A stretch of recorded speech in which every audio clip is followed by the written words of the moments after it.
saka sideline ko din yung ano pagiging window creation. Bali yung motor shop, yun ang primary business ko.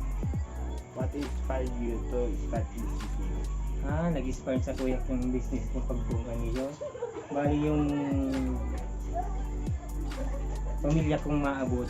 Kasi in the future na din itong pagbi-business ko ng motor shop, window. Kasi yung motor shop, di mo naman yan kahit kailan pwede yan, available yan kung saan. Paminsan araw-araw parating may gawa. Pati yung window, yung gawa kong window, ang strategy ko noon, makatulong sa mga estudyante. Kasi gumagawa ko ng mga window eh. Nilalagay ko sa may mga tindahan na may internet. Second business ko ang pagbibindow. Ang pinakamaganda kasi dito sa pagmumotor shop, araw-araw may kita. Kahit pag-vulganize lang, maka 40 ka lang, okay na yan. Kung saan mo kukunin yung 40? Kung wala itong business ko na pagmumotor shop, wala akong magpagkukunin ng araw-araw. Who is your target market and how did you identify them? Ang target market ko ng pagbi-business ko nito mga motorcycle, mga motor,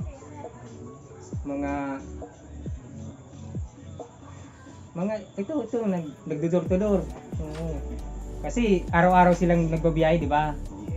Di mo alam kung ano mangyayari dun sa sasakyan nila. Baka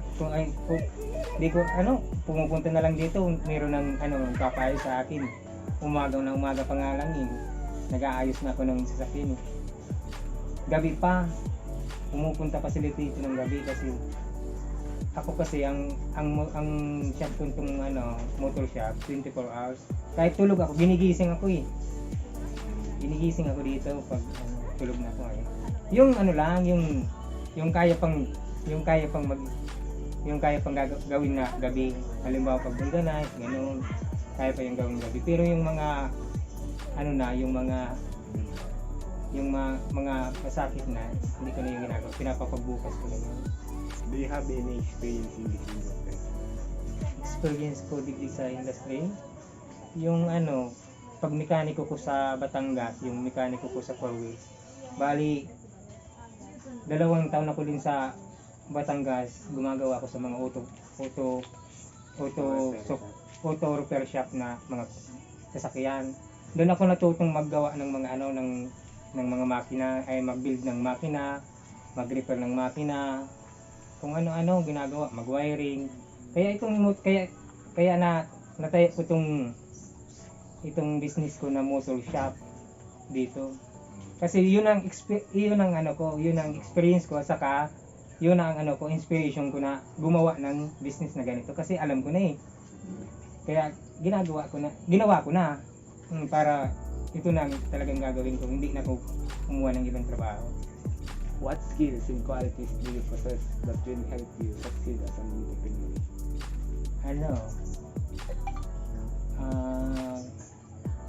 Skills ko dito, quality, siguro yung pagtisda ko. Nagtisda ko eh. Yung about sa mga motor, gano'n.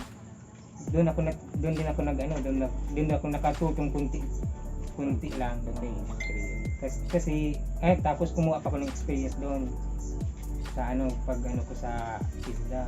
Din pagkatapos ng tisda, pumunta ako ng Batangas. Nagtrabaho ako ng mga yung mga auto parts, gano'n. Ngayon yan, na-enhance duman si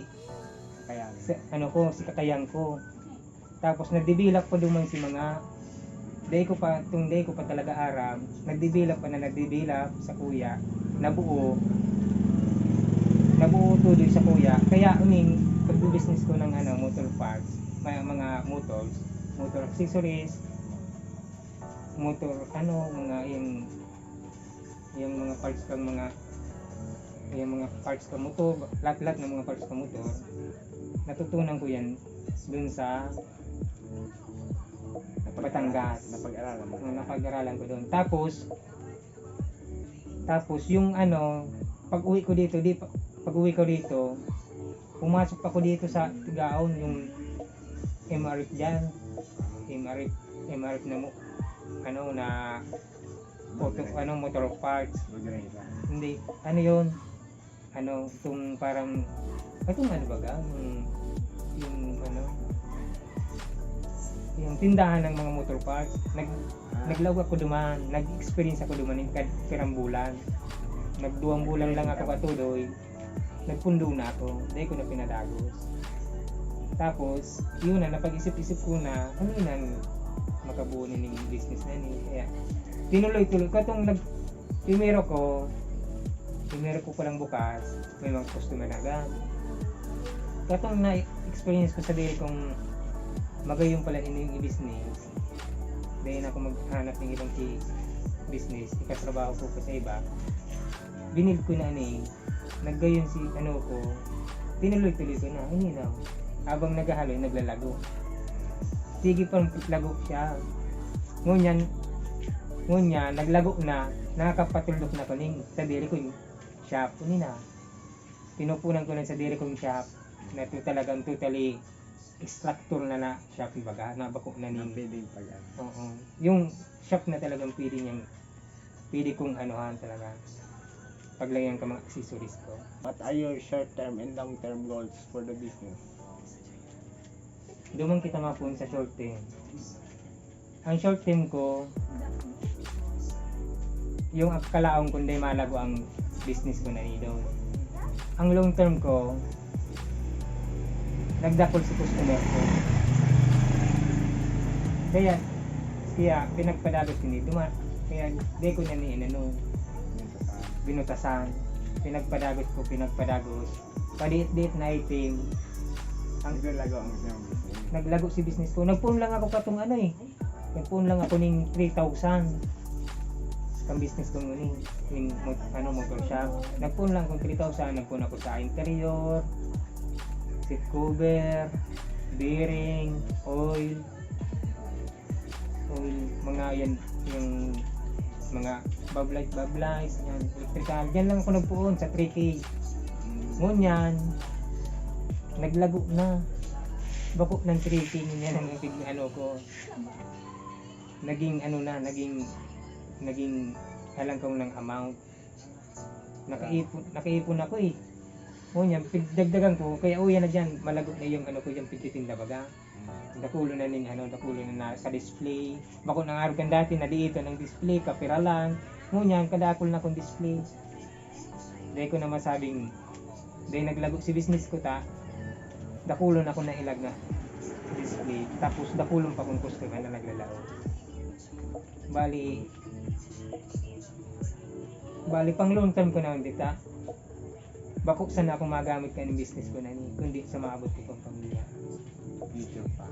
Sa future ko pa umilit. Pili ko na sa future yung negosyo ko na Kaya, ang ginibo ko, nag-build ako sa dili kong stall na concrete na pili kong paglagaan ka sa pili kong business. Pag-experience ka. Na magiging sa dili kong shop in the future. Hanggang pang future ang magiging kong sa dili shop ng So, bali, nagplano ka na para sa future. Bali, mangyayari, nakaplano na para sa future ni Irita. Pang future na talaga ni Irita. Dahil ko na piling pundoon. Napunan ko na. Dire-diretso na nito. Sige. Bali po, sa kong pangarang kang shop, Double J auto accessories shop. Ngunyan, kung gusto niyo magpaayos, magiging na lang kamo sa San 7 ka. Hanapon niyo na lang pang pangarang ko na si Jopil Pancho. Madali man sana kung makuha digdi. Daw iapot-apot nindo lang digdi doy. Makuha nindo sa diri kong shop. Saka may man yan, may tarpaulin. Mababasa nindo. Din mahirap nindo man sa Google Map. So, bindo mo. Ang shop. Pati yung bindo ko. Kung gusto niyo mag-avail, available din ang mga bindo ko. Tignan niyo na lang yung FB ko sa Jopel Cubilla Pancho. I-review niyo na lang yung yung timeline ng FB ko. Din niyo makikita yung mga pinopost kong item saka mga ginagawa kong motor saka kung ano pang ginagawa ko. Din, thank you. Thank you for the interview. Thank you.